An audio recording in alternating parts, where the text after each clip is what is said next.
What's up, guys? We're having so much fun with Chad and Adena. We had to really dive deep into this cleaning aspect. Chad, you know I ain't trying to get my crispy white shoes dirty. Matter of fact, I ain't trying to get none of my shoes dirty. Let's keep it all the way 100 on that. But I know you, as the what? Sneaker god, have all of these tips and tricks for how we keep our stuff neat. So why don't you show us a little something?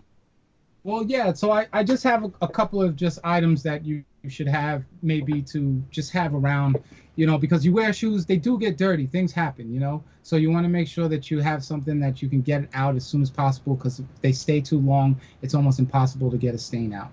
So I always say carry a little bucket or something where you can have some displaced water and have soapy water and rag or something to that effect.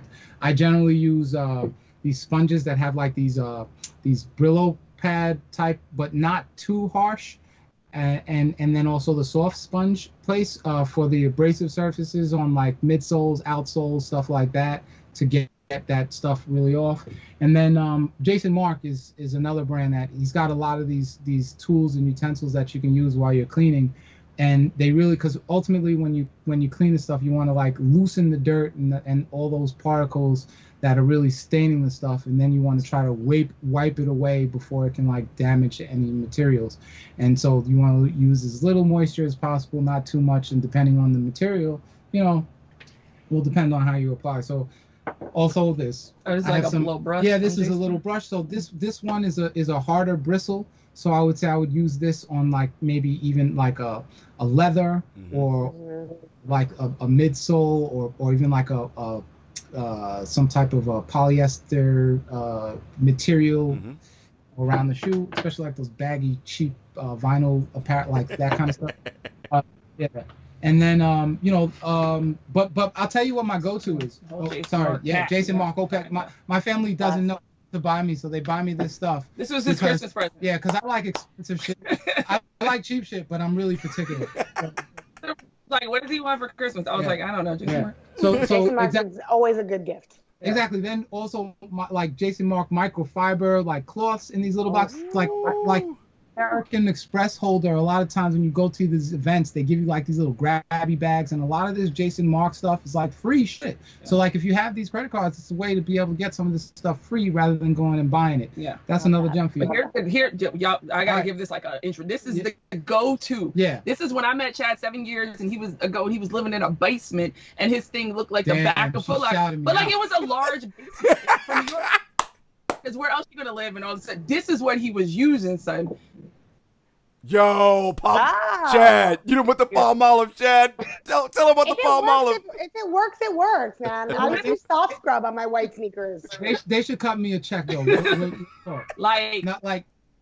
I tell you, like, because you use this, right? Like, you think about a dish, right? You eat off a dish, right? So something's got to be so clean that you can eat out of it, right? So why not use something like palm olive to break down some of the dirt that you walk with your feet on? Yeah. Like, I just really find that to be a really great substance, and it's not harsh. Like, remember, it like makes you all the commercials from back in the day. Cuts through tough grime and grease. Yeah, exactly. So I'm like, all right, let's do that. Well, let me just tell you how hood Chad is, though, right? Like, so this is not only the sneaker cleaner, but when I first met him, this was also the hand cleaner in his bathroom, and I was like, Chad, this is not what you...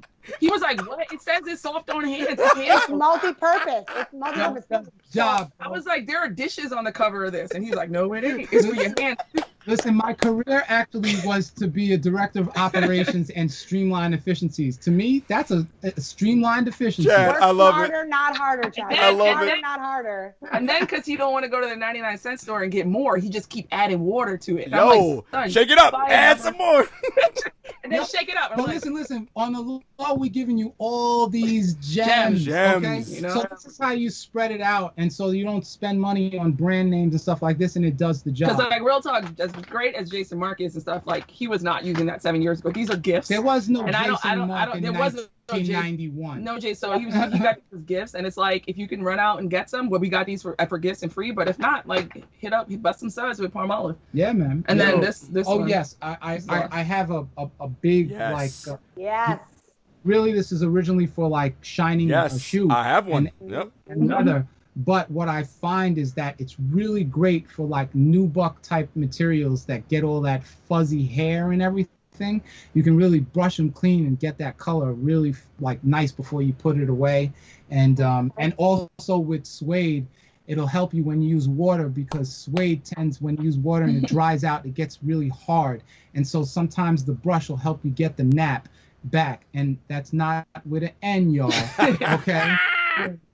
All right. Get the nap back. You know, then, you got me thinking. Also, no, go ahead. You got nothing? I would say, like, all of these great, but one thing I think, and then we talked about on the True Hoop show, is that Chad cleans his shoes before they go back in the box, right? Yep. Because you put things back in, they go in with dirt on them. The dirt stays on them, and even dirt that you can't see right at the bottom of the sole, it's obviously there. So he cleans the shoes. There's oxidation, and so you can show them the bags that you put your stuff in before they go in the box. I mean, well, yeah. It really and most depends. people use these. It depends on the type of shoe. It really depends on the type of shoe, but generally plastic is not good for plastic on shoes, and vinyl is not good to put in another plastic because it accelerates oxidation.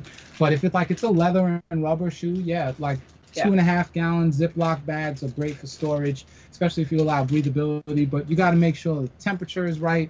Make sure your humidity levels are right, because there's a delicate balance between dry rot and also mold. So it's like a science project. It's fun though. So hood science project. Yo, Chad, this do my do. Well, let me tell you, I got a pair of the Retro 7 Hair 2.0. I knew you were going with this. I was like, I want to know about the rabbit leather. Tell me all about it. So it's got faux rabbit fur, right? It's not actual fur. It's just faux. Yo, first of all, they have not. Yes, they came out of the box to look at. They have not been put on or worn anywhere yet. And I'm just thinking, is there a pre-treatment I should do? Is there something I should do in terms of how to clean those bad boys? Because they're very particular. Well, I tell you what I would do. I would literally saturate them with suede protector, boot protector type mist, because it's almost like a protective barrier or a force field. So even if you did it every time before you wore them, it would really help protecting it from elements getting it dirty. And so when you come to clean it, it'll also help get whatever was on there off faster, because you have that barrier. See? Sneaker God! For suede and stuff like that, is it about the brush or is it about the cleaner or both? I just get so nervous personally trying to clean any of my shoes that have mixed materials, or suede especially. Well, suede is a funny thing, right? So the harmful about suede is water, okay? And so when you dye suede, there's only but so much curing you can actually do to the suede, or a liquid will make it fade or run. So it's a really delicate balance, and like I said, it's to preserve them before rather than after. Okay. That's what I suggest. But if in the off case that does happen, some of these really light cleaners really work if you use in a really light, soft bristle type brush to really loosen the particulates and wipe them clean, and then allow it to dry, and then try to restore the nap back as fast as possible. Okay. Yo, man, we've been put up on all this game here, man. See, this is I'm excited.